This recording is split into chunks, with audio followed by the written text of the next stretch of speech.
Tonight, nearly 100 lawmakers, both Democrats and Republicans, calling for the resignation of VA Chief Eric Shinseki. This, of course, after an internal investigation by the VA pointed to a series of systematic problems throughout at least 42 VA hospitals across the country. A VA hospital in Phoenix, Arizona, among the worst cases. Report shows nearly 1,700 vets at that hospital were forced to wait an average of 115 days just to get their first appointment with a doctor. Investigation also says the hospital had secret lists that were used to cover up how long it actually took for vets to receive treatment. Interim report says vets are at risk of being lost or forgotten and may never obtain their requested or required primary care. It's time for Secretary Shinseki to step down. And if Secretary Shinseki does not step down voluntarily, then I call on the President of the United States to relieve him of his duties, to fire him. The question I ask myself is him resigning going to get us to the bottom of the problem? Is it going to help us find out what's really going on? And the answer I keep getting is no. But the real issue here is that the President is the one who should be held accountable. All right, I want to bring in our panel on this, and tonight we're joined by Republican strategist Bill O'Reilly, who served as Rob Astorino's spokesman in his two successful runs for Westchester County Executive. Dominic Carter, of course, political journalist and author. Richard Brodsky, former Democratic New York State Assemblyman, now a senior fellow at Demos and a professor at NYU and a member of the media, whether he likes it or not. And Andrew Whitman, our senior political correspondent. Okay, we'll talk about Shinseki in a second, but to me that's the least critical part of this story. I've seen VA heads come and go. I remember doing a story in the Hudson Valley where Montrose and Castle Point, when there was cutbacks in funding, that led to a tangible increase in mortality rates. Now, this was before Afghanistan. This was before Iraq. It seems like we've been talking about forever the problems of the VA. And just using New York as a snapshot, and there seems to be worse offenses throughout the country, why has this been such a persistent problem, regardless of who the commander-in-chief is, who promises it's going to be different under his watch? Why can't we get this right? Well, they're not a powerful group, disabled veterans. It's been easy to ignore them, and they're an expensive problem. The president should be held accountable.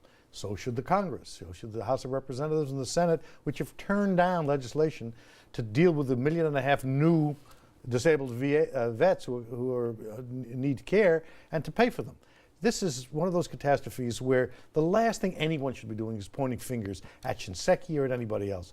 Just shut up and figure out what it's going to take in dollars and in reorganization and in personnel to fix this. Shinseki's an honorable guy, a decent soldier. This is not the way I want to see the Congress responding to this any more than it is though I want to see the president. I get it, but the buck's got to stop somewhere. But Andrew, again, as I said, Shinseki's not the most important element to this story to me. I guess my question is, everybody loves to wrap themselves in the flag. Everybody loves to say we got to do right for the vets here.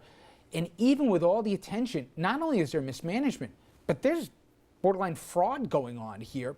Complete misrepresentations of reality, losing people in the system. An enormous backlog of records, too, that Shinseki was brought on to try to computerize. That was the very thing that he was done to brought on to fix. But look, it's the same problem that you would have with any large bureaucracy when you've got people being ordered to do more with fewer resources and less manpower to get it done, and then you're establishing higher and higher thresholds for quality of service.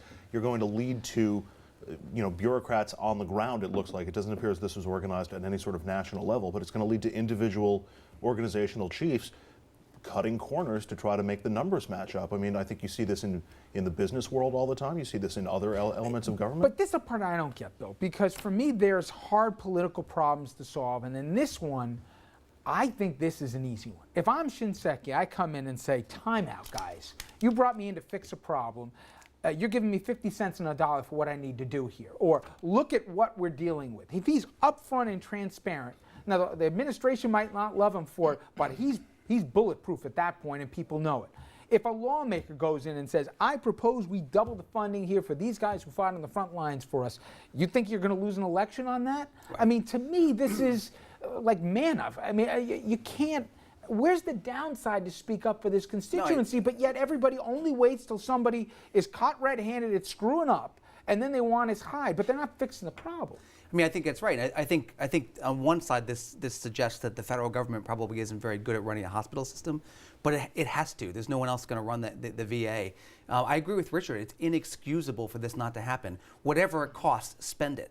This is something both sides of the aisle need to agree on. When you send people overseas and they come back, half of them come back. What are you going to You have a moral obligation to take care of them, Bill, no matter what it costs. Bill, what are you going to cut to pay for it? Because the Republicans in Washington are saying it's pay-go for everything. If you want to add spending to something, you have to make cuts. What do you want to cut? Do you want to take money out of schools? Do you want to take money out of You have to child prioritize, nutrition? and if wounded veterans coming back from overseas aren't number 1, 2, or 3 priority, you got a real Are you problem in saying the that country. should be offsetting cuts, or you're saying spend the money? I'm saying spend the money for the veterans, however you find it. Take whatever answer you can get from these guys. I mean, it's not, you know, it's a better answer than But what we expected. I agree with Richard. You have everybody jumping on board on both the Republican and the Democratic side saying, get rid of Shinseki, he's the guy, he's the guy, he's the guy. They own the system. They're our Congress. They own the system.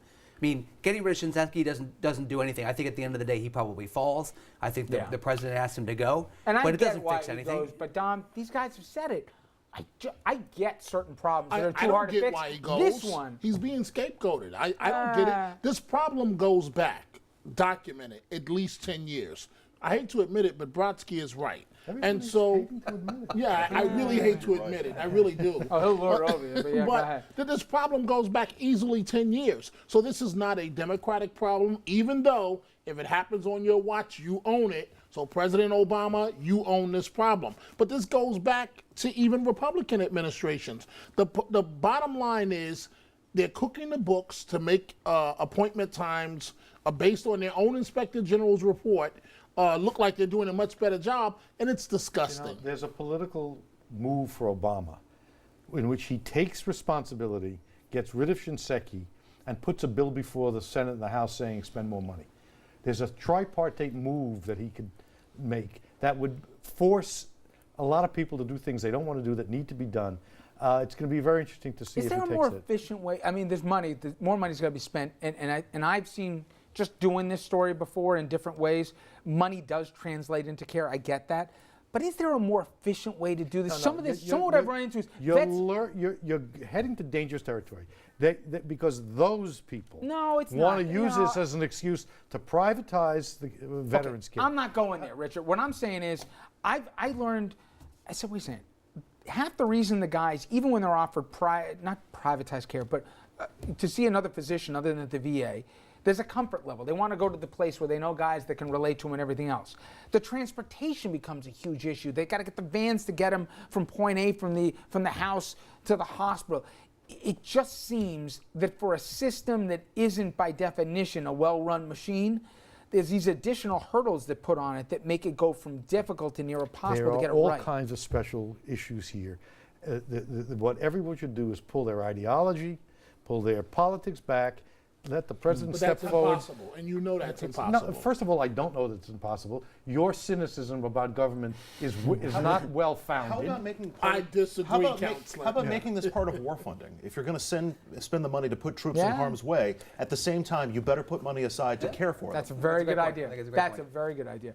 Andrew, all right. for what? Well, if you think there's fighting when we come back, I think there's going to be interesting alliances at this table in this next one.